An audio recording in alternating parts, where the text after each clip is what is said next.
Yes, it's John G. Sutton, Tales from the Jail. Today I've been asked to discuss specifically, you can ask me questions in the comments, and somebody specifically asked me to discuss an aspect of the 1979-1980 BBC documentary Strangeways. You can see me in there if you watch it. I'm on the episode 3, Screws it's called, and I'm the guy who started the trade union for blue-collar grade officers, and I failed. But at least you can see me having a go, somebody had to take the POA on. Bloody management running a trade union. It's not acceptable, is it? Try telling that to Arthur Scargill. Anyway, listen to Grumps here. John. Yes, my grandchildren call me Grumps, by the way. Can't understand why, but there you go. And up until the age of about 10, my eldest grandson actually thought my name was Grumps. So we used to go out into the shops and he'd be shouting, "Hey, Grumps, come and have a look at this." And everybody would be like, "Who's this Grumps person?" It kind of amused me, And I never dissuaded him, To this day, the children in this area and my youngest grandson still do call me Grumps. My wife calls me Grumps. The bank manager calls me Grumps. Yeah. Just before he locks the doors and won't let me out. Anyway, I'm going to talk a little bit about the Strangeways documentary and the third episode. There's one called The Allegation. I think that was episode 4. It could have been episode 2, I don't know.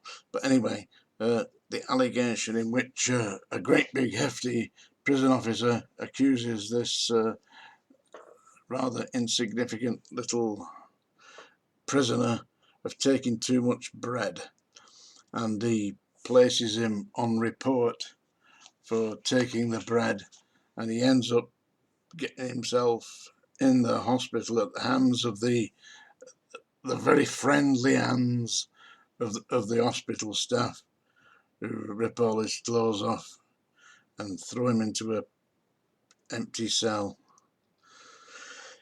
a padded cell. That's what happens to him in the end. And the guy, the prison officer that did it, I believe he was called Bowen. Yeah, somebody specifically asked me to discuss this, so here I am discussing this. And I knew Bowen, when he first joined. He was a couple of years junior to me, and I did help him when he first joined. But he very quickly got the idea as to how to throw his weight around, and that's what he did. Seriously, this is absolutely what happened. Shortly after that documentary was broadcast, and everybody's hates this guy, what do you think happened? The Home Office, the government have seen publicly on television what this guy does, the way he operates, picking on little inmates and stitching them up with charges for bloody couple of slices of bread, and he ends up in a padded cell, screaming and raving mad, because this big fella's picked on him for bread, But I'll tell you what happened to him. He was promoted, and very quickly promoted, to principal officer. It seemed, from what I could see, that if you were obviously following the hard line that was set down by Norman Brown and Company, then you were going up the ladder quickly. If you just did your basic job and didn't get involved too much, well, you were going nowhere.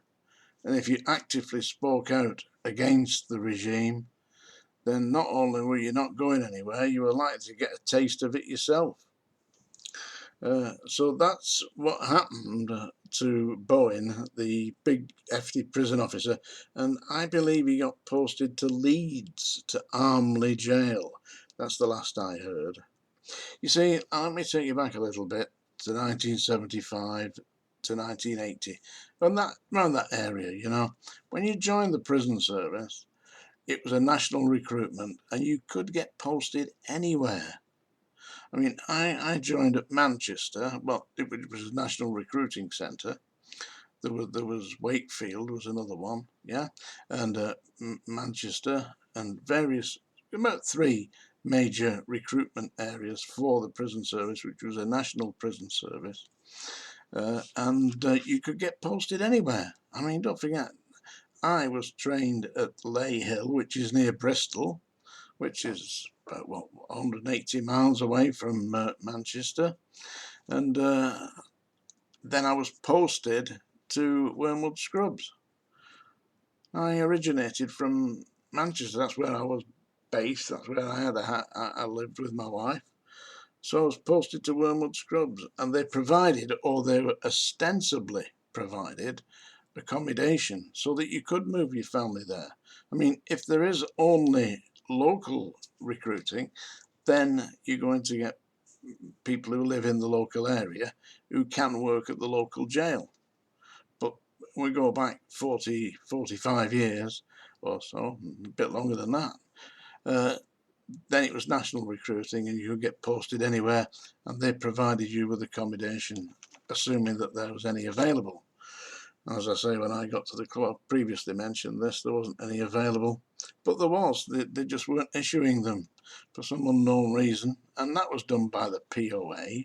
The Prison Officers Association were in charge of allocating the quotas to prison officers. And they, in their wisdom, decided that they weren't going to issue the empty prison quarters because they were saving them for senior staff. Seriously. Another thing about the Prison Officers Association, when you first joined the prison service, although you were enabled to join, encouraged to join the Prison Officers Association, you were not protected by them. You didn't have any automatic rights under the trade union, from the trade union, to protect your employment. So although you could join the POA, the Prison Officers Association, you were not afforded any protection. So you could join, you could give up your job, you could move into the prison service, and within the first 12 months you got virtually no protection because you're on a probationary period and you could be fired off. But the thing is, the people who were firing you off were members of the Prison Officers Association, and very often elected officials of the Prison Officers Association. What kind of a trade union is that? That, dear friends, is not a trade union. That is part of the management. And that is what I said would not work, could not work, should not work, shouldn't be allowed. They shouldn't be allowed granted a certificate of independence. And I took legal action against them. And I didn't succeed, but it cost the Prison Officers Association approximately £250,000 to defend themselves against me. I'd done it myself. Mind you, I was studying law at the time, and I had 2 solicitors that were helping me pro bono. You know, they weren't charging me. So that was what happened with Bowen. Yeah, the big hefty prison officer. He ended up as a principal officer. He could have gone further than that, probably. The last I heard of him, he was a principal officer at Armley Jail. Yeah, and that's because basically what he was doing was following Norman Brown's regulations. Yeah, and if you failed to follow the routine, you got slung in a padded cell. Seriously, I know. I had to do it. Direct orders, yeah. And I've got a character here, yeah, who has refused to follow the rules of Norman Brown. What do you think? Yeah, what should we say? Yeah. In the name of Norman Brown, I command you to follow the rules of the prison. Got lost. Yeah. Hey. In the name of Bootsy Brown, I command you to follow the rules of the prison. Get lost. Yes, folks, it's the Exorcist, it's Reagan, and she's failed to follow Norman Brown's rules. Norman Brown could rot in hell.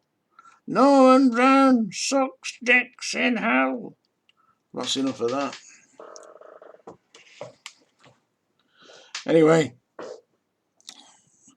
I've been asked to do some more Tom Waits. Seriously, you can ask me in the comments thing. And people are saying that they particularly liked Downtown Train, which was written by Tom Waits. So I thought I'd do another Tom Waits song, Murder It, for you. But I mean, I can't do any rougher voice than Tom Waits. I mean, goodness me, he makes me sound like Pavarotti. Anyway, here we go with the song written by Tom Waits, another big hit for Rod Stewart.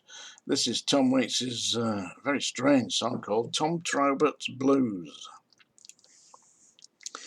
Are you sitting comfortably? Good. Then I shall begin. Wasted and wounded, it ain't what the moon did. I've got what I paid for now. See you tomorrow. Hey, Frank, can I borrow a couple of bucks from you to go waltzing Matilda?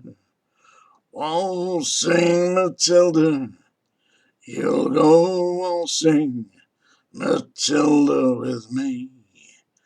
I'm an innocent victim of a blinded alley, and I'm tired of all these soldiers here. No one speaks English, and everything's broken, and my stacies are soaking wet. To go waltzing Matilda, waltzing Matilda, you'll go waltzing Matilda with me. Now the dogs are barking and the taxi cab's parking. A lot they can do for me. I beg you to stab me. You tore my shirt open, and I'm down on my knees tonight. Old Bushmills, I staggered. You buried the dagger in your silhouette window light. To go waltzing Matilda, waltzing Matilda, you'll go waltzing Matilda with me. Very difficult to do that. Anyway, there we go. That's it. Tales from the Jails.